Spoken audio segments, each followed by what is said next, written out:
Although women comprise 52% of Kenya's total population and 60% of the registered voters, political representation is heavily skewed in favor of men. What was the spirit of this special sitting? The field is not leveled for women, and many have to break barriers to even make it to the ballot. Who has done that before? If you have a president or a leadership that believes in women, you'll go far. And that's why we are going far in Jubilee, because Uhuru Kenyatta and William Ruto recognize us. That's why we have a governor candidate called Joyce Laboso. That's why we have Anne Waiguru in Kirinyaga. We had Simbarire, who did her best, but she didn't make it. You get my point? They are senators. We have Joyce Lay from Jubilee as a senator. Because remember, we also don't have any senator elected. We have Margaret Kamar.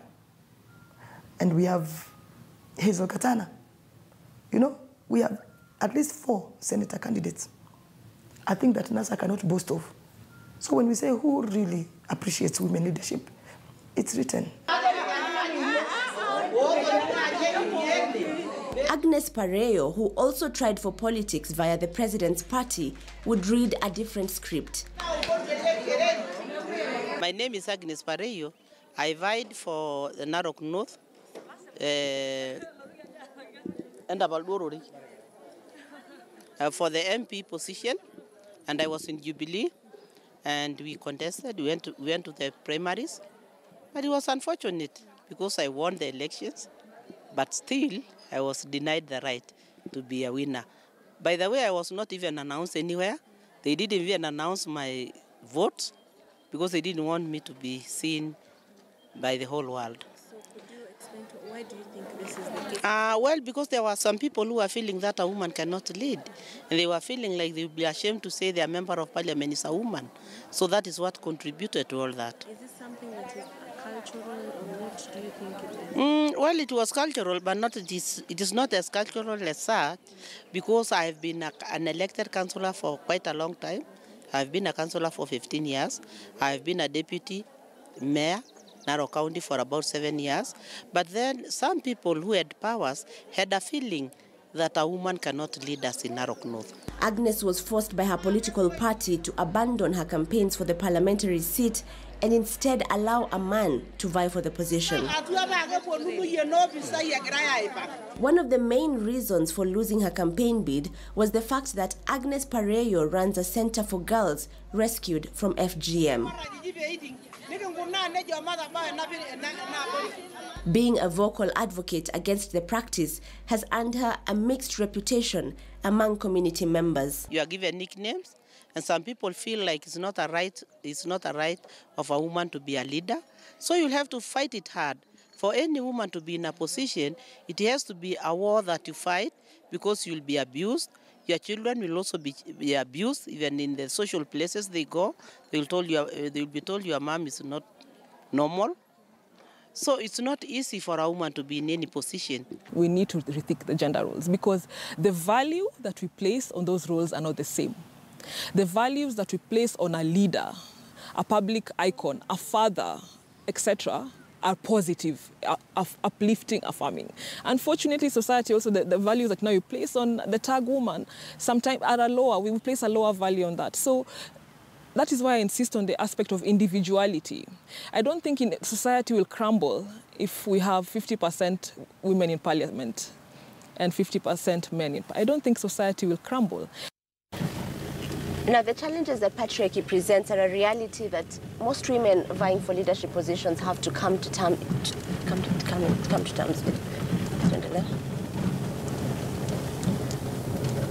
Now, the challenges that patriarchy presents are a reality that most women vying for political office have to come to terms with. Now, we're traveling to a county where all the 10 MPs who've ever been elected in all the constituencies there have been men. For the last 50 years, no woman has dared seek the people's vote for the elective position of MP. So in a culture where gender and age matter the most, what happens when you're young, unmarried, and a woman seeking the people's vote for parliament?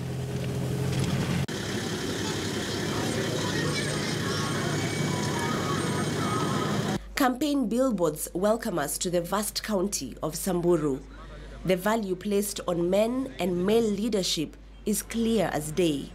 And somewhere hidden behind the majestic billboards of the men clad in warrior outfits, a small billboard announces the bid by a young woman seeking to join the National Assembly. Usinipige ama uninyime kura kwa sababu mimi ni mwanamke. Uninyime tu kwa sababu ya kitu ingine. Lakini usininyime kwa sababu ya hiyo.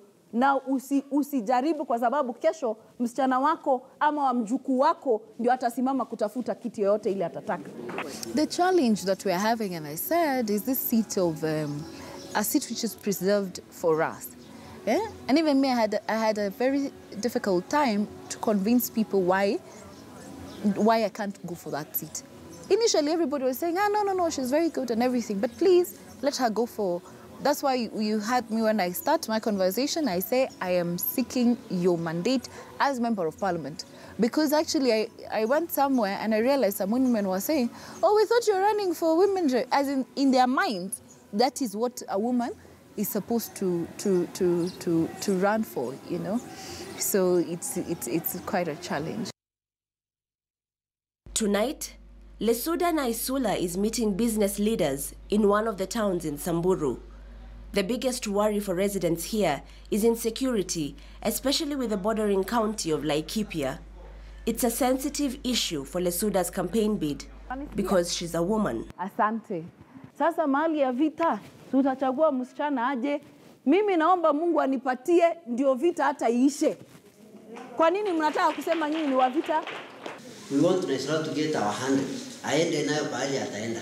Jio bunge ataenda. Aende akiwa amepata 100 from our matters. Wasamburu, wanawake wa Samburu bado wako chini, na ndio sababu unaona sasa mwanamke kusimama kusema wanatafuta kiti, ndio unaona kabisa wanaume wanakataa kwa sababu wamesoea wenyewe tu ndio wanajitambulisha, wanaona kama ni hao tu ndio wako mbele. Sasa wakiona mwanamke anaanza kutafuta kiti, wanaona kama sisi tunakuja kuwapita, na culture yetu ndio haitambui wanawake sana.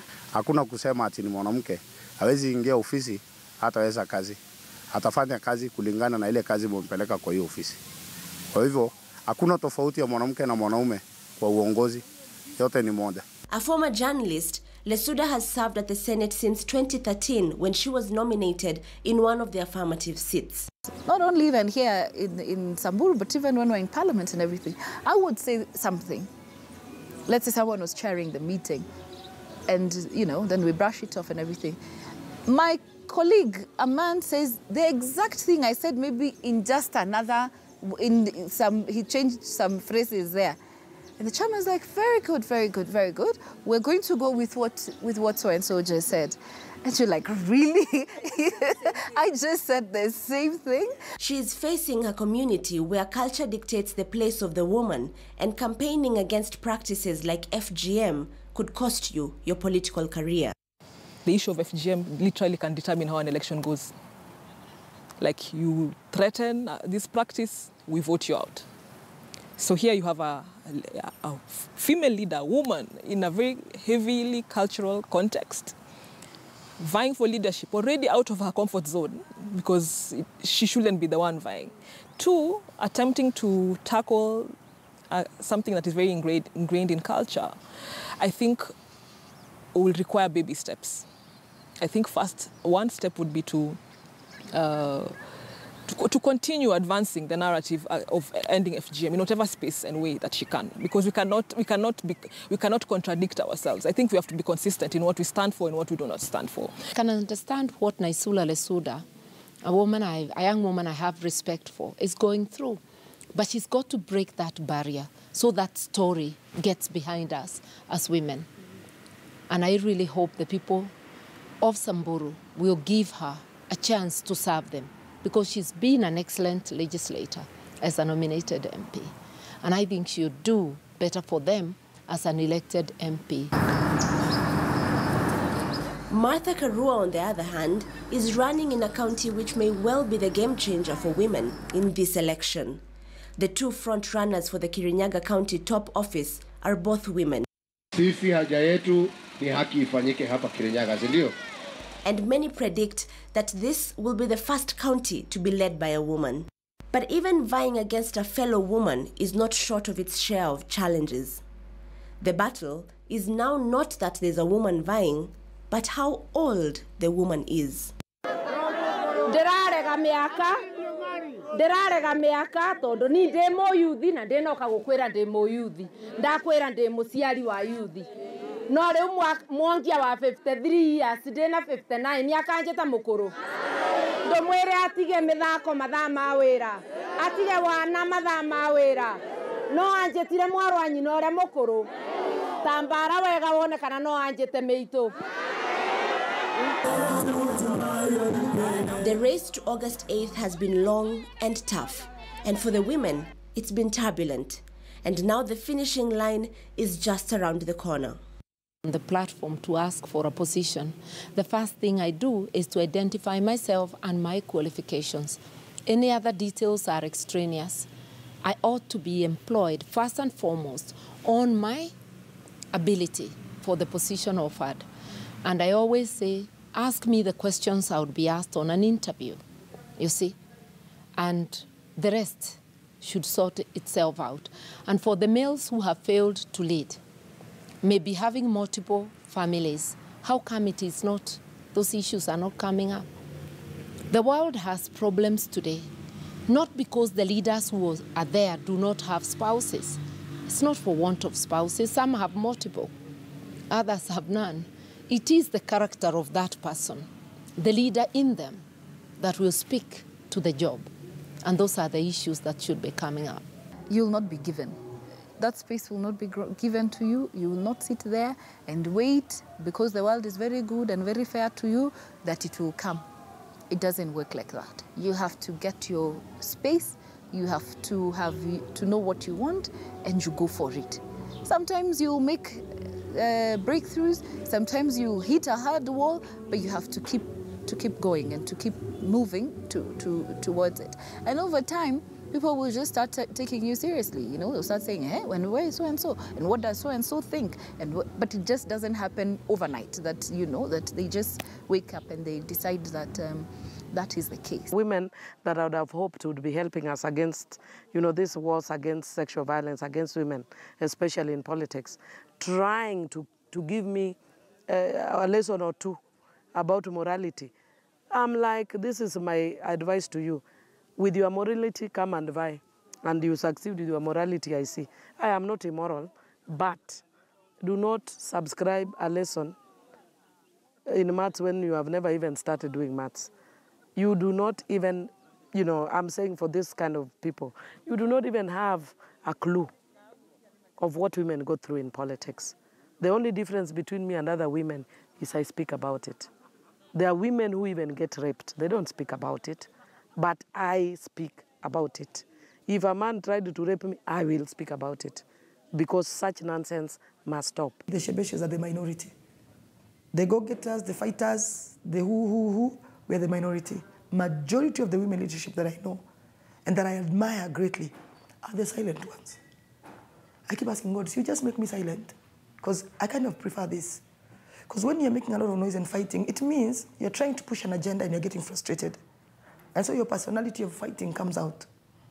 So the likes of me, Martha Karua, Charity Ngil, the fighters, yes, we are there and we are loved by the women for that because women want to see somebody who can fight for them.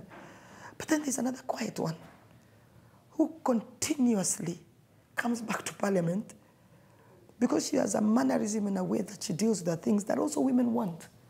Because women also want a place where they can be listened to, where they can sit, where there is leadership that is not consuming them with, politics 101 every time. That leadership is actually the majority.